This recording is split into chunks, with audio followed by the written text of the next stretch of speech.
Olá, pessoal! Estamos aqui, os professores do Trio de Direito Constitucional do CEISC, para conversar um pouquinho com todos vocês sobre a Covid-19 e os seus impactos jurídicos no direito constitucional.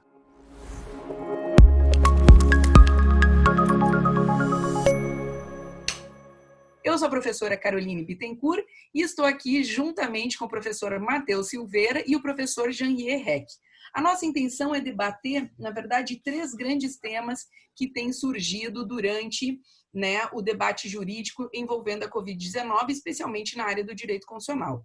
Primeiro, uma discussão sobre a hierarquia das normas em se tratando, então, de Covid-19. Depois, realmente, é uma questão muito relevante para esse nosso debate, é justamente o arranjo, ou o rearranjo, então, do Pacto Federativo e das competências da União, dos estados e dos municípios.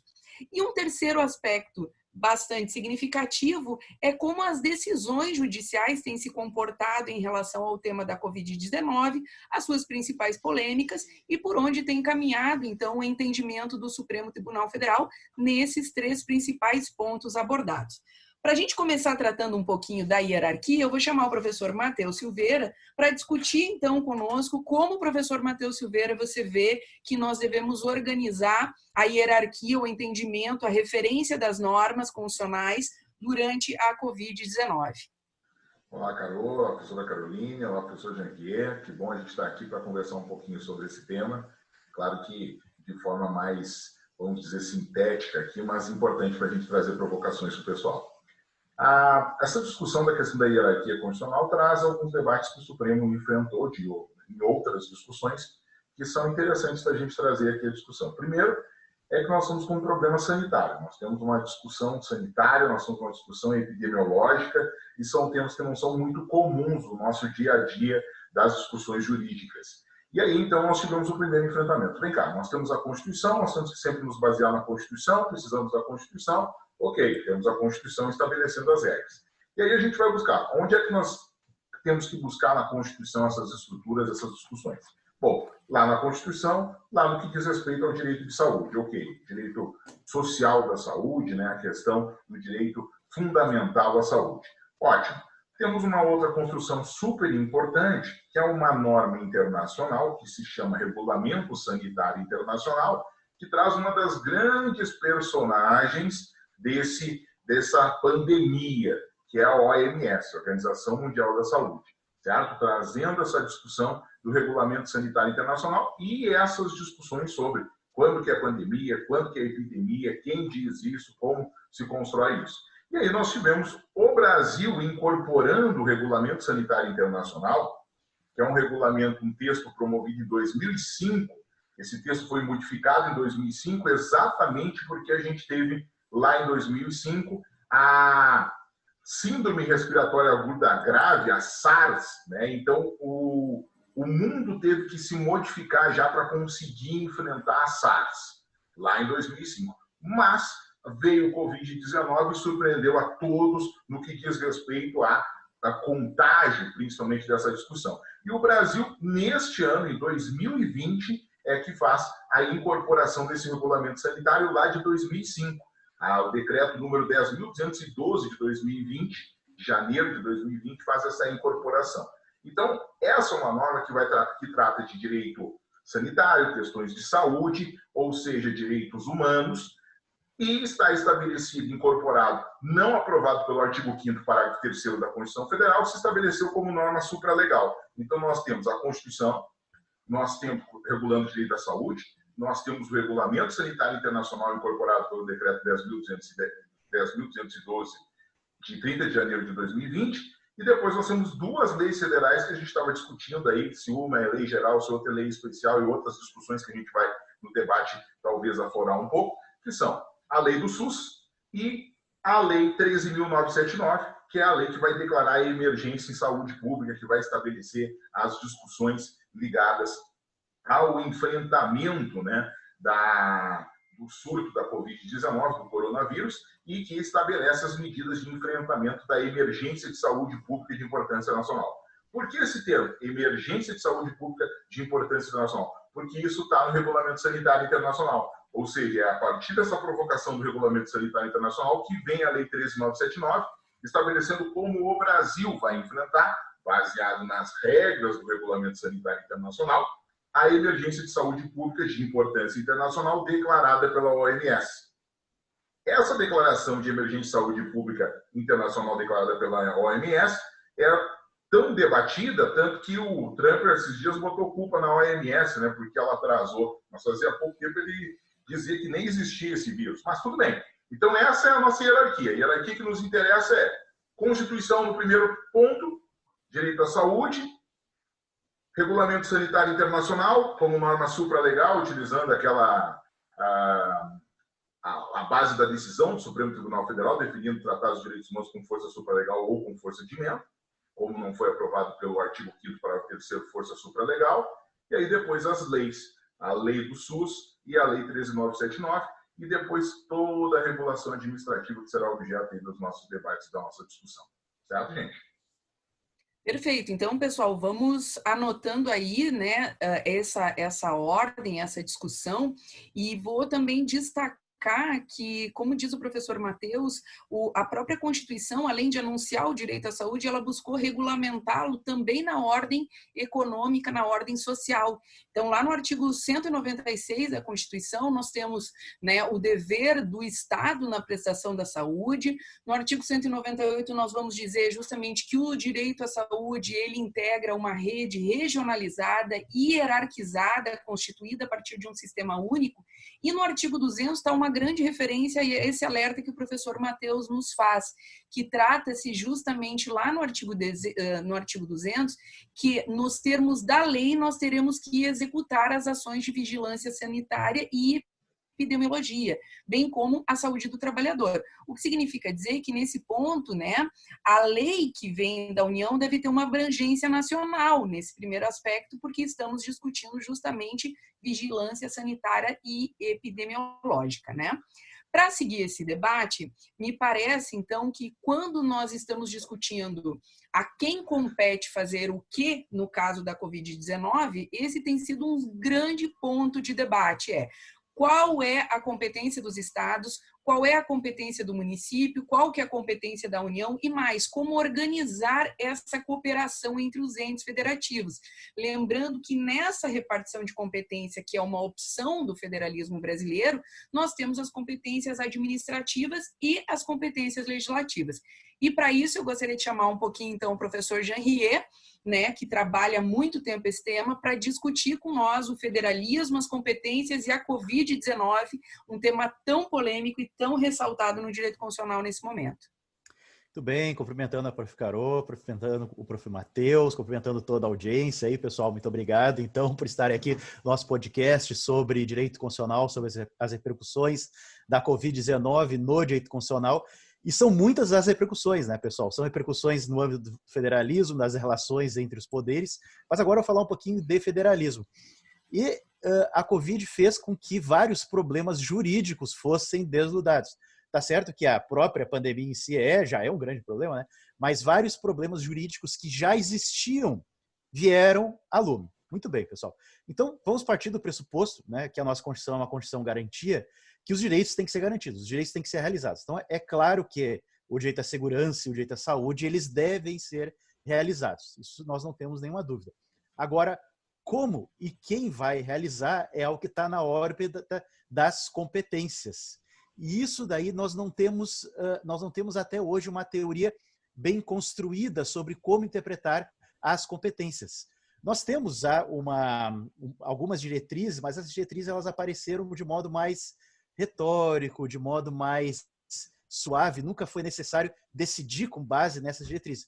Por exemplo, o Brasil é um federalismo cooperativo, ou seja, tem que existir cooperação entre União, Estados e municípios. Mas o STF nunca disse o que é essa cooperação entre União, Estados e municípios. O STF nunca chegou ao ponto de obrigar a que a União, por exemplo, estabeleça um programa de cooperação com estados e municípios. Muito bem.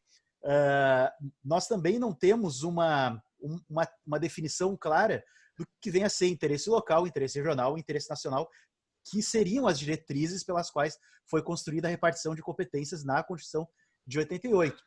Mas Só isso ainda não é problema suficiente, pessoal. A gente não tem uma teoria no sentido de como é que se interpretam as competências. A gente vai pegar um inciso, específico, por exemplo, isso aqui é só um problema de direito à saúde ou é um problema de defesa civil? Ou é um problema de segurança? Ou na hora de interpretar as competências nós temos que fazer uma interpretação conjunta, como parece ser o mais razoável, já que todas as demais interpretações da Constituição a gente faz uma interpretação de diversos dispositivos, e parece claro que quando a gente for interpretar as competências, a gente vai ter que interpretar sempre de modo conjunto, conjugando direito à saúde, conjugando com direito à defesa civil. Então falta para a gente também uma teoria mais sofisticada do que vem a ser competência. Pois bem, mas de todo modo a gente tem que admitir que a competência ela não tem como resolver de modo pronto, de modo definitivo todos esses problemas. A Constituição ela foi elaborada de modo deliberadamente aberto, é o que o Cassius Stein vai dizer, tá? Da Constituição parcial. A Constituição ela é elaborada de forma vaga, e foi assim em 88, a Constituição ela foi elaborada de forma vaga para que pudesse acomodar os diferentes interesses da União, dos estados e dos municípios. Bom, mas daí, indo para o ponto mais específico, o que a gente tem na Constituição, né, pessoal? Na Constituição a gente tem as competências comuns, tá? Entre as competências comuns está lá a ideia de implementar o direito à saúde e também fazer valer as leis, tá? E as competências comuns, elas devem ser organizadas via lei complementar, tá? A competência comum, ou seja, comungada entre União, estados e municípios, é uma competência que tradicionalmente se diz que é uma competência administrativa, seria para realizar políticas públicas.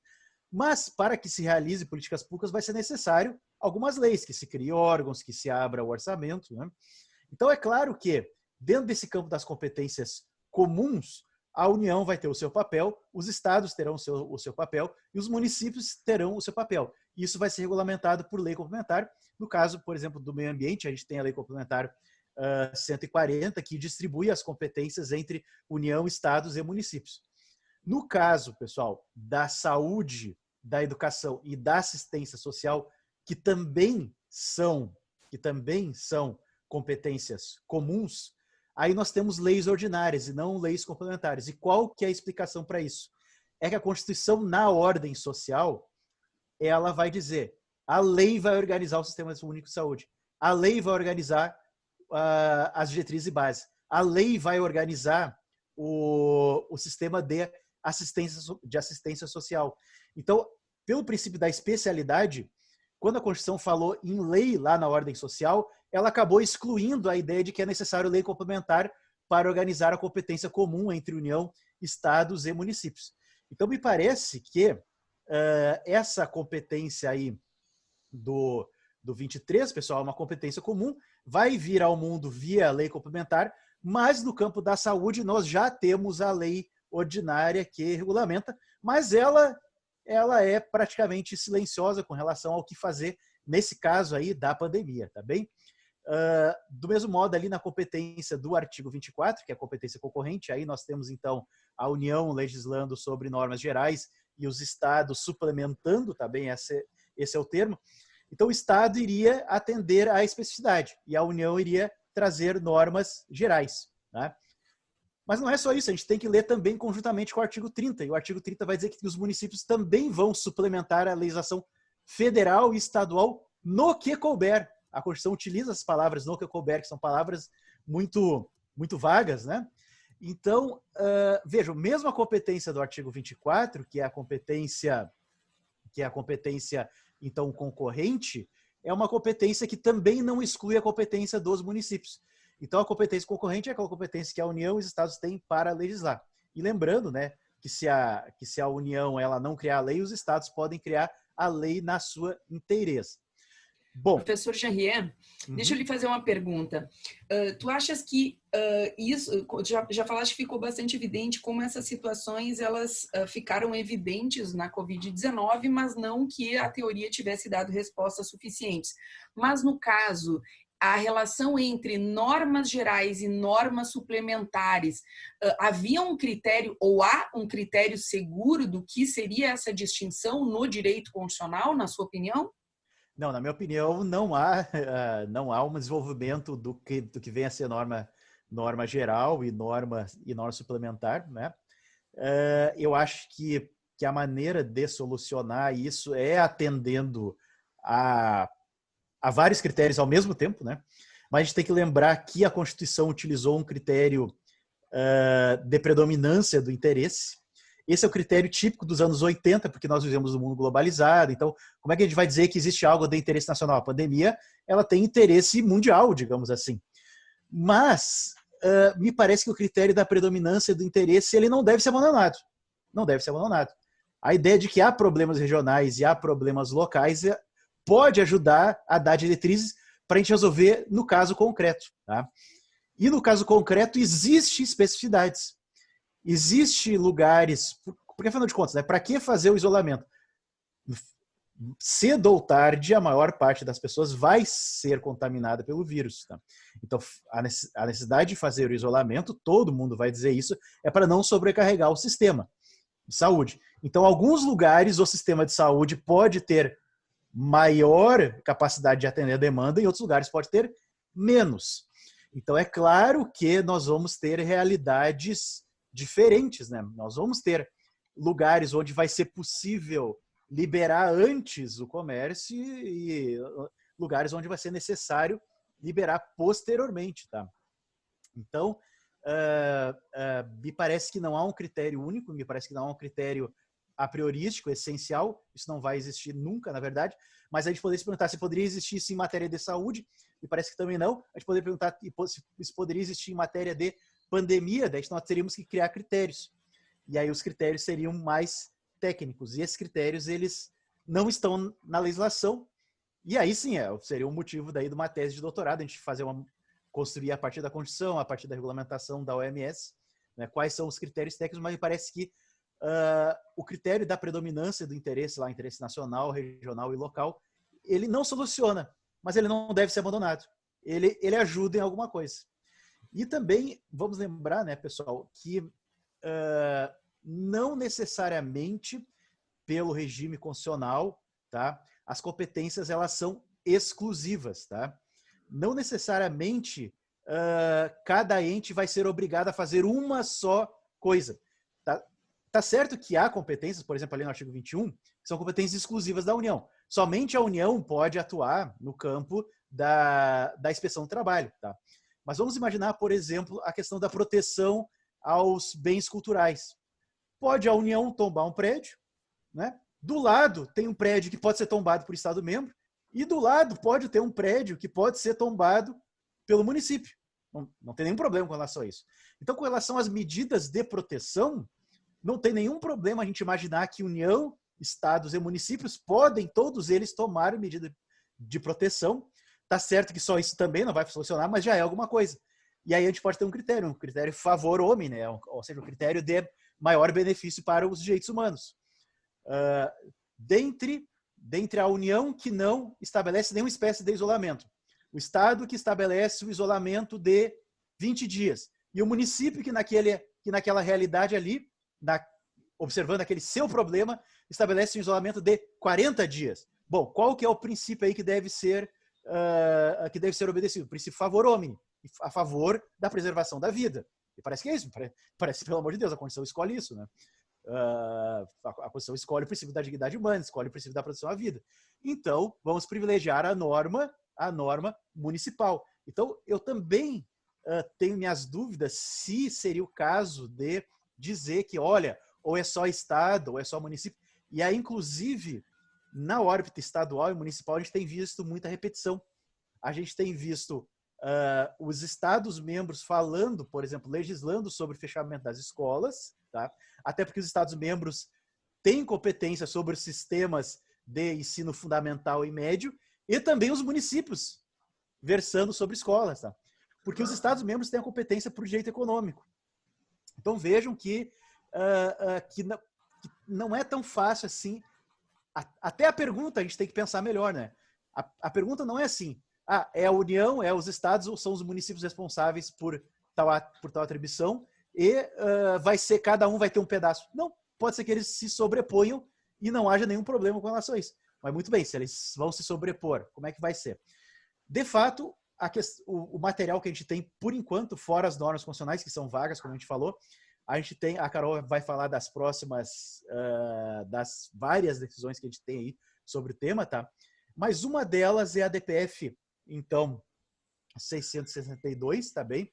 Onde o Supremo, então, vai dizer que o STF, ele tem, ou melhor, o Supremo, ele vai dizer que os estados e municípios, eles têm competência para estabelecer normas de segurança. Mas não estabelece quais são elas, né? Tem ali um rol exemplificativo. Assim, não, pode adotar medidas tais como, aí vem isolamento, aí vem fechamento do comércio, mas são medidas bem exemplificativas, tá? Mas eu acho que isso daí vai ser matéria, inclusive, para a gente aprofundar no próximo podcast, né? Elas vão estar listadas, eu acho, também lá na 13979, né? Foi uma, acho que, junção que o Supremo fez, que as medidas da 13979 estão lá, e aí quem é que tem competência para dizer isso? Aí o Supremo vem e trabalha com essa discussão. Mas vejam, só antes da professora Carol trazer suas colocações, vejam que quando falaste da questão do artigo 23, e faz dessa competência comum, dessas estruturas, há uma dificuldade no nosso sistema jurídico que ficou exposta agora, né, de estabelecimento de regras de cooperação entre os entes, né, e de definição de funcionamento dessas regras. A gente ouve e vê várias discussões a esse respeito, como se a gente fosse, em alguns momentos, até uma confederação. Quem resolve é os estados. Não, peraí. Né? E até para exemplificar o que o professor Matheus está falando, né, para o pessoal situar na legislação, o artigo 3º, então, da 13979, ele vai dizer que para o enfrentamento da emergência de saúde de importância internacional decorrente do coronavírus, as autoridades poderão adotar. Daí vai estar lá elencado o isolamento, a quarentena, os exames, os testes laboratoriais.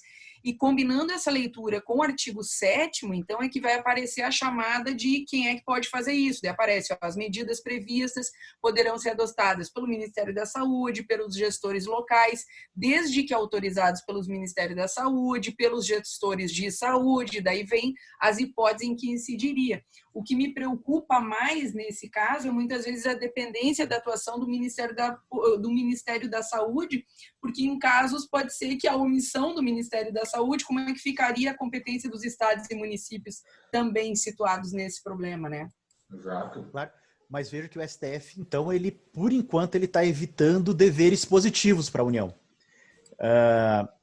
A gente, né, nós estamos observando que a União ela está fazendo parcialmente o seu papel, né?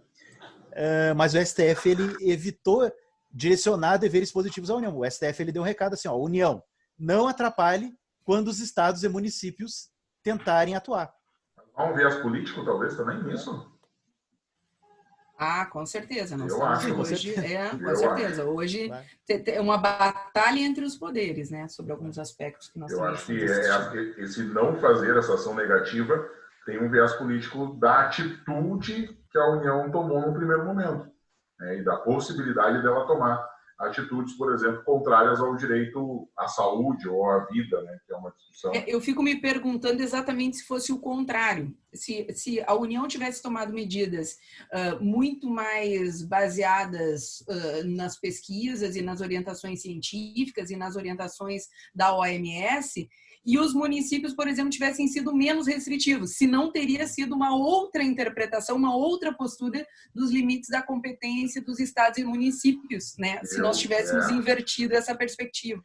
Eu entendo que ia vir aquela velha questão de que a União é que pode tudo, a União faz tudo, ia vir quase que por cima. Essa autonomia que o Supremo referendou agora não é tão comum dele referendar, dele estabelecer. Me parece que há um viés mais político a isso. E eu penso que, num primeiro momento, talvez fosse se destacar se essa fosse a perspectiva, digamos, nós termos a União com uma legislação mais orientada pela Organização Mundial da Saúde, mais restritiva sobre o aspecto da circulação de pessoas, da quarentena, talvez a interpretação ela fosse mais no caminho de que a competência dos municípios, nesse caso, e também dos estados, claro que os estados com uma competência legislativa concorrente maior, seria muito mais da execução das medidas, as execuções das medidas adotadas pela União. E a gente tem ouvido falar mais em competência concorrente quase que do que a competência administrativa de executar aquilo que foi o comando da União, né? Numa perspectiva aí de mais nacional. Então, realmente, me parece que o desenho político fez diferença aí também. E só lembrando que, em tese, poderia ter intervenção da União nos estados e dos estados nos municípios. Caso a União adotasse uma postura mais proativa e os estados e municípios, eles se não realizassem as atividades de prevenção ali. O que não pode é o contrário, né? Nesse sentido, que não pode o contrário. Nesse sentido, a gente recebe perguntas, né, nas nossas redes sociais, no CEISC, exatamente a esse respeito. Não pode o contrário, não tem o que fazer ao contrário. Né? O problema é essa construção. Mas muito bem, Carol, o que a gente tem de decisões aí do STF fora essa? O que mais a gente tem aí? O STF andou decidindo sobre o tema.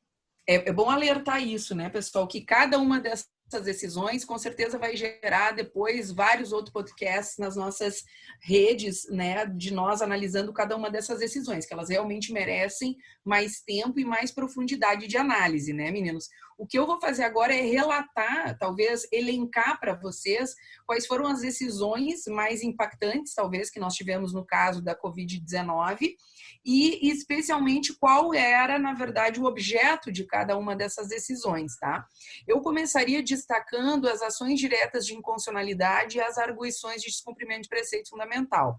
Nas ações diretas de inconstitucionalidade, nós temos duas decisões paradigmas, que é a 6341 e a 6343, em que ambas estavam discutindo a impugnação das medidas provisórias 926 e 927, então, que alteraram em parte a Lei 13.979 de 2020, justamente discutindo essa questão da polícia sanitária, no sentido de que essas medidas provisórias acabaram restringindo, então, o âmbito da competência, da cooperação entre os entes federativos no âmbito dessas medidas restritivas, né?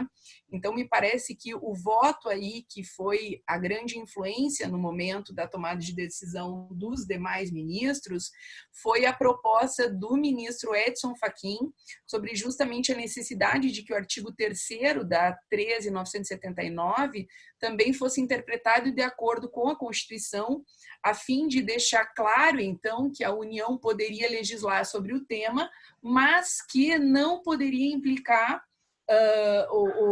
a inviabilidade do exercício dessa competência por parte dos estados e dos municípios, devendo, então, resguardar essa ideia da autonomia, né?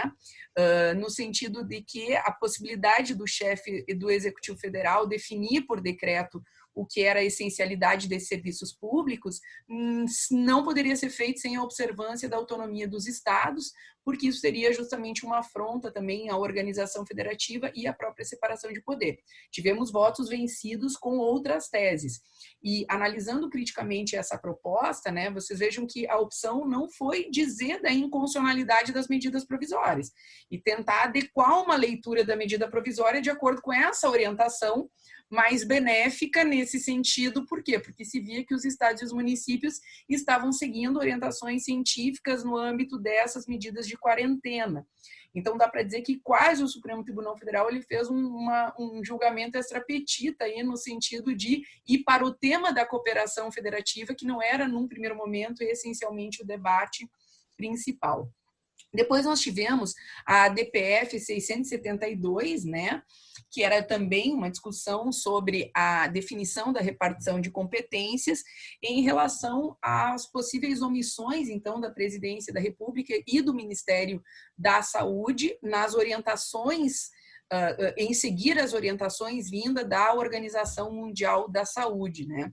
Então, esse era um tema relacionado justamente a um caso de omissão de discricionariedade técnica, né?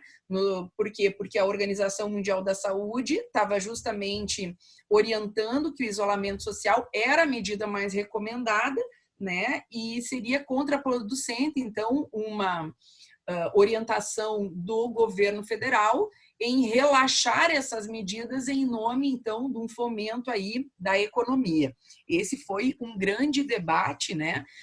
E que também, se nós for ver, teria reflexo também sobre até os protocolos de tratamento, até que ponto nós poderíamos definir um protocolo de tratamento que não seguiria orientações técnicas, né, da Organização Mundial da Saúde, como seria o caso da hidroxicloroquina, que depois acabou mostrando que em estudos científicos não era então eficiente como se pensava num primeiro momento. Já se trocou o remédio já, né?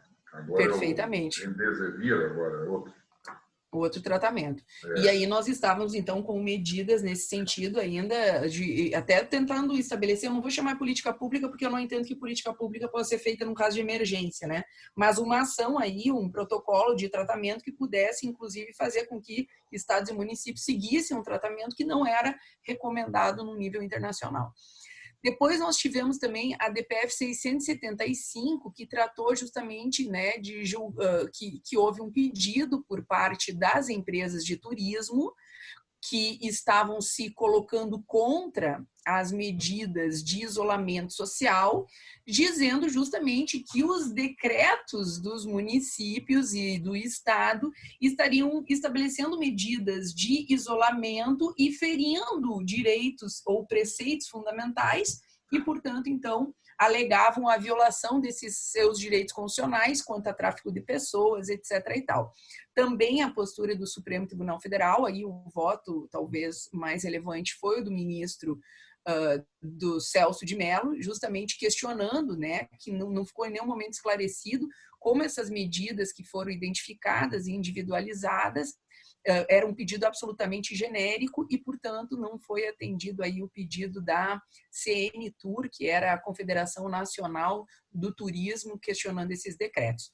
Mas também, além dessas ações do âmbito do controle concentrado, nós tivemos algumas medidas, né, de suspensão liminares, aí, tutelas provisórias e de seguranças, referentes à decisão do Toffoli, por exemplo, sobre o decreto municipal de São Bernardo do Campo, que tratava da restrição à circulação de pessoas com mais de 60 anos, né, no território do município, que também teria uma fundamentação implícita aí na 13.979, e nesse sentido também, né, entendendo que o decreto não, a alegação era que o decreto não poderia ir além do disposto na lei nacional e que o Ministério da Saúde recomendou, mas não obrigou essas medidas de restrição à circulação.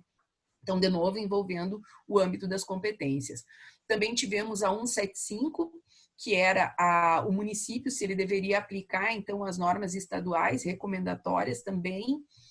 Voto do Dias Toffoli, negou o pedido do município, né, de Santo André, contra uma decisão que havia suspendido a restrição da circulação das pessoas. Também tivemos o caso da 5364 também, que foi uma suspensão em que se discutiu e se confirmou, então, uma decisão que vinha do Tribunal de Justiça do Rio de Janeiro sobre que permitia, então, o funcionamento das lojas de conveniência em postos de combustíveis, no sentido de que elas respeitariam as orientações vigentes, né, e que se trataria, então, de serviços essenciais. E ali uma parte da decisão, o Toffoli diz que a jurisprudência dessa corte consolidou o entendimento de que, em matéria de competência concorrente, há de se respeitar o que se convencionou chamar preponderância de interesse. E, nesse sentido, eventual conflito deve prevalecer o interesse geral. Também tivemos a discussão sobre a suspensão do decreto que determinava horário especial para funcionamento desses postos de combustíveis, é um tema correlacionado aí por causa do decreto, o 10.282 de 2020, depois todo esse debate volta à tona, né? E acho que também algumas decisões liminares bastante interessantes foram em relação à questão dos respiradores, né? que o Supremo Tribunal Federal entendeu que sim, que os estados e municípios poderiam adquirir também os respiradores, que isso não deveria ser concentrado num plano só do Ministério da Saúde, e aí garantiu, então, para estados do Ceará, o estado do Maranhão e também Rio de Janeiro, a compra de respiradores e também de pequenos municípios que tentaram e conseguiram adquirir esses instrumentos também. Me parece que essas são as decisões mais pontuais que nós tivemos e que envolveram todo o debate que a gente trouxe, então, nesse podcast. Exatamente, né? Deu bastante trabalho para o Supremo, né? E é impressionante, a gente tem que sentar e analisar melhor a linha do tempo dessas decisões, porque muitas vezes, na ânsia de resolver o problema, eles estão indo até além daquilo que está sendo objeto da discussão e do pedido. Então, daqui a pouco estão invocando a competência concorrente, daqui a pouco estão invocando o interesse geral, e algumas decisões parece que elas não dialogam muito entre si. Nós estamos quase que nos fins justificam os meios, né? A gente está mais preocupado em atender, talvez, o bem-estar da comunidade no âmbito dessas decisões, e talvez pecando numa linha de argumentação jurídica coerente em relação ao nosso sistema federativo. Talvez essa ânsia de tentar resolver um problema concreto vai criar outros precedentes depois para nós voltar ao tema do federalismo e da repartição de competências. É um desafio enorme, né? Porque realmente essa discussão saúde, ela conflita ainda com a questão, a gente tem a questão SUS, que a gente nem conseguiu trazer ainda para que fica ali junto, trazendo essas discussões para que os ministros olhem isso, para tomar esse cuidado nessa repartição de competências, nesse olhar, que a própria lei SUS estabelece algumas estruturas de competência na questão epidemiológica e sanitária, né? E realmente acho que a grande discussão da gente verificar, acho que é um ponto que a gente pode destacar, o Supremo está influenciado numa questão política para essa construção de competências que ele tem feito atualmente, ao meu ver. Eu tenho quem define, por exemplo, política de vacinação, sempre foi a União, estrutura isso, diz isso, os municípios nunca tiveram muita liberdade quanto a essas construções, algumas outras discussões, mas a gente tem visto que essa estrutura se mostrou um pouco diferente nesse olhar que o Supremo fez nessas discussões gerais. E tudo em sede de cautelar, né, gente? Isso, exatamente. Então, pessoal, nós temos muito debate ainda sobre a Covid-19 no âmbito do direito constitucional. Se vocês mandarem muitos pedidos lá para o nosso sistema de atendimento do CEISC, lá dizendo, ora, queremos mais podcast de direito constitucional, nós temos que discutir a responsabilidade do chefe do Poder Executivo Federal no âmbito da tomada de decisões.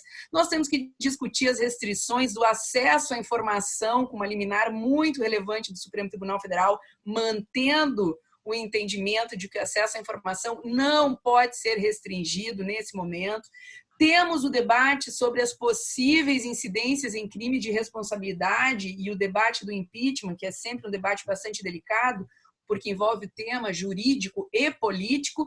Então, se vocês chamarem, nós voltamos para continuar, então, os impactos do Covid-19 em matéria de direito constitucional. Sem dúvida, não nos falta tema, assunto. Pede lá que o CEISC, com certeza, vai atender a todos vocês. Certo, meninos? Certo. Com certeza.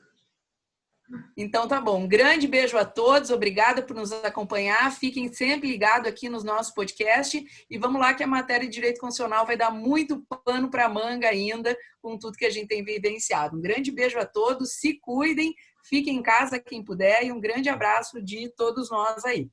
Tchau, pessoal. Feito, tchau, pessoal, um abração para todo mundo.